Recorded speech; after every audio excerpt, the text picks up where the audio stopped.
Latar belakang hadirnya Habits adalah kami memperhatikan tentang permasalahan global yang dihadapi oleh para remaja dalam mengorganisir barang-barangnya, serta ketertarikan yang tinggi terhadap barang yang menarik secara visual kepada para remaja. Habits hadir sebagai solusi bagaimana barang-barang kalian bisa tetap terorganisir namun tetap terlihat lucu dan estetik. Visi misi usaha kami adalah visi kami menjadi usaha ekonomi kreatif yang inovatif dan berdaya saing, menghadirkan keychain unik, fungsional sebagai identitas gaya hidup, serta berkontribusi pada pemberdayaan anak muda. Misi kami menciptakan desain keychain yang unik dan personal, menjaga kualitas produk yang awet dan fungsional, mengangkat nilai kreativitas, serta memasarkan produk dengan strategi paling optimal yang dekat dengan anak muda. Analisis produk kami adalah Habits merupakan usaha di bidang ekonomi kreatif yang menawarkan keychain custom dengan sistem prasmanan sehingga bisa membebaskan para customer untuk memilih per itemnya sendiri-sendiri sehingga meningkatkan nilai personalisasi dari keychain itu sendiri. Selain itu, kami juga mengangkat permasalahan global yakni mudah lupa dan juga kecerobohan yang dialami oleh para remaja sehingga kita menyatukan dua aspek tersebut dalam satu produk keychain. Analisis SWOT. Pertama, strength atau kekuatan itu memiliki konsep yang unik karena kita menawarkan jasa bisa custom design yang digabung dengan barang-barang kecil customer yang mudah hilang. Kedua, variasi tinggi ini bisa membuat pelanggan merasa lebih bebas berekspresi. Yang ketiga, mudah diproduksi. Biaya produksi cenderung rendah namun margin keuntungan tinggi. Yang keempat, lokasi strategis. Ada di kampus, pusat sekolah, dan antar cepat. Yang kelima, paham selera. Ingat tahu desain khas Madura dan UTM yang disukai mahasiswa. Yang keenam, biaya dari murah, jarak dekat, dan ongkos lebih hemat. Yang ketujuh, punya koneksi. Ini mudah menawarkan ke UKM teman dan atau organisasi kampus. Yang B, weakness atau kelemahan. Yang pertama, proses produksi bisa memakan waktu lebih lama karena menyesuaikan barang yang dibawa konsumen jika ada. Yang kedua, membutuhkan skill kreatif yang tinggi agar hasil customnya tetap estetis meski barangnya acak. Yang ketiga, brand masih baru, butuh usaha promosi yang lebih intens. Dan yang keempat, produksi kecil, harga per buah bisa lebih mahal. Yang kelima, sasarannya cuma mahasiswa UTM. Kalau kampus sepi, jualannya bisa aja sepi. Lalu yang keenam, modal dan waktu terbatas, harus bagi waktu dengan kuliah. Yang tujuh, belum dikenal, ini butuh usaha ekstra biar lebih dikenal oleh toko online.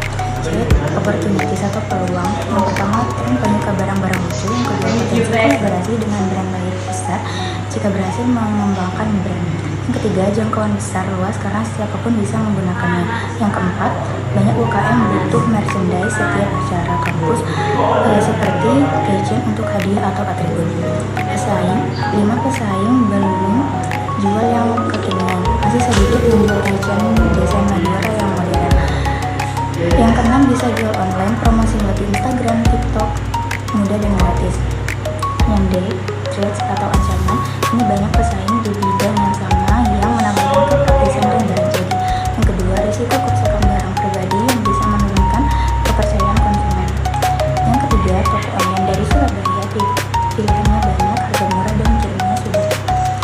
Yang keempat, bukan kebutuhan pokok, uang mahasiswa bisa dipakai untuk hal lain seperti jajan atau pulsa. Yang kelima, tren cepat berubah, yang laris hari ini besok bisa sudah tidak laku. Yang keenam, gampang ditiru. Nanti jika laris bisa saja ditiru sama kompetitor yang lain. Bisnis model kanvas, key painter, supplier, beads, dan aksesoris, platform sosial media, key activities. Kami membuka lapak offline dan online yaitu stand dan katalog di WhatsApp agar mempermudah customer. Produk kami juga mempunyai Instagram supaya customer lebih gampang mengenali Habits. Value proposition, produk estetik dan fungsional, sistem custom barang pribadi, sistem prasmanan, personalisasi yang tinggi, inovasi untuk remaja yang ceroboh tapi suka dengan barang yang menarik secara visual. Customer relationship, kami juga membuat konten kreatif di sosmed sehingga interaksi dengan customer lebih dekat. Customer segment, ini untuk remaja, Gen Z, dan mahasiswa. Sebagai research, ini Stock Beats-nya alat tempat produksi desain kreatif branding yang unik. Channels, kami membuka toko fisik yaitu stand, katalog WhatsApp, dan Instagram. Cost structure, ini beli bahan beats ditanggung konsumen, biaya operasional dan biaya jasa. Revenue stream, ini penjualan beats, jasa custom, dan penjualan online. Pasar Highbeats adalah remaja usia 15-24 tahun, terutama mahasiswa UTM yang suka berekspresi dan peduli penampilan, tapi sering ceroboh dan mudah lupa. Kami menawarkan fashion custom yang estetik dan fungsional, membantu mereka menjaga barang pribadi. Dengan lokasi di kampus dan promosi lewat media sosial, Pasar Highbeats punya peluang besar untuk berkembang. Konsumen potensial Highbeats adalah remaja dan mahasiswa usia 15-24 tahun yang suka barang estetik, unik, dan praktis. Mereka aktif di media sosial, suka berekspresi, dan membutuhkan produk yang membantu agar barang pribadi tidak mudah hilang. Pesaing umumnya hanya menjual gantungan kunci sederhana tanpa layanan personalisasi. Highbeats hadir mengisi celah pasar dengan desain custom barang pribadi dan sistem pemesanan praktis melalui WhatsApp dan COD yang belum banyak ditawarkan merek lain. Analisis produksi yang kami lakukan adalah tahap awal kami menyiapkan segala sesuatu yang penting bagi proses produksi kami, seperti menentukan paket-paket, terus juga menentukan harga jual, menentukan supplier beats mana yang akan kami ambil, lalu lanjut ke tahap customisasi di mana kita akan merakit sendiri item-item custom yang sudah dipilih oleh customer. Lalu lanjut terhadap proses distribusi. Di sini kami pendistribusian melalui platform online maupun offline, yaitu di platform sosial media maupun di tempat-tempat yang sudah kami tentukan untuk membuka booth kita sendiri. Lalu tahap akhir kami ada evaluasi setiap bulan guna mengevaluasi dan juga memperbaiki usaha kami untuk kedepannya. Untuk sumber daya, kami memiliki sumber daya manusia yang sangat mendukung, di mana tim kami sangat mumpuni dalam usaha ini. Di sini ada Panji Pramudia Putra sebagai CEO, lalu ada Direktur Produksi Alistia Amelia Vega, Direktur Pemasaran di Ayu Atomini, lalu ada Direktur Keuangan saya sendiri, Holger Herjana. Lalu untuk sumber daya fisik seperti sarana dan prasarana, lalu sumber daya non fisik seperti mitra kerja juga sangat membantu berjalannya proses produksi atau usaha kami agar bisa berjalan dengan baik dan lancar. Analisis rincian biaya yang sudah kami lakukan adalah kami melakukan analisis berdasarkan data jumlah remaja di Bangkalan dan mahasiswa UTM, yakni sebanyak 175 orang, dan diperkirakan 33% merupakan target pasar yang potensial.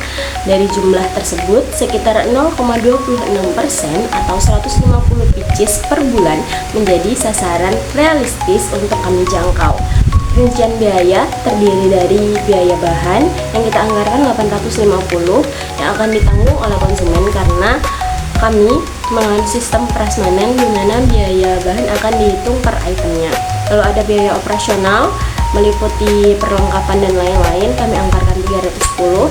Lalu ada biaya jasa, per piecesnya kami ambil Rp2.000, sehingga secara jika dilakukan produksi sebesar 150 pieces maka akan dianggarkan Rp300.000. Dengan harga jual berkisar 10 hingga 40, analisis kami menunjukkan bahwa break even point akan bertemu di angka 9 sampai 39 pieces tergantung harga jual. Lalu untuk laba bersih pada penjualan 150 pieces per bulan akan berkisar sekitar 890 hingga 5.390.000. Untuk proyeksi 2 tahun atau bisa dikatakan 24 bulan dengan target penjualan stabil 150 pieces per bulan, maka total penjualan selama 2 tahun mencapai 3.600 pieces. Jika harga jual ditetapkan 10.000, kita ambil yang skala paling kecil, maka usaha masih tergolong menguntungkan dengan laba bersih sekitar 21,36 juta selama 2 tahun. dengan skema biaya yang berkembang dan stabil, meskipun margin keuntungan per produk relatif kecil. Di sini kita ambil skala memang paling kecil ya, dibandingkan dengan harga jual yang lebih tinggi.